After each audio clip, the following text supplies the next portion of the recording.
તો આગળ વાત કચ્છના અંજાર તાલુકાના રતનલાલ નજીક 24 કલાકમાં થયેલા અકસ્માતમાં 3 લોકોના મોત બાદ ગ્રામજનોમાં ભારે રોષ ફાટી નીકળ્યો છે।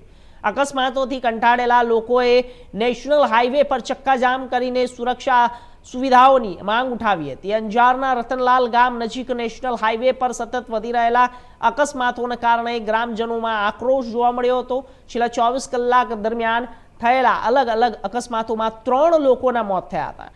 ગ્રામજનોએ રસ્તા પર ઉતરી નેશનલ હાઈવે ચક્કાજામ કર્યો હતો। ગ્રામજનોએ હાઈવે પર ક્રોસિંગ, સફેદ પટ્ટા, ડિવાઈડર અને અન્ય ટ્રાફિક સુરક્ષા સુવિધાઓ તાત્કાલિક ઊભી કરવાની માંગ કરી હતી।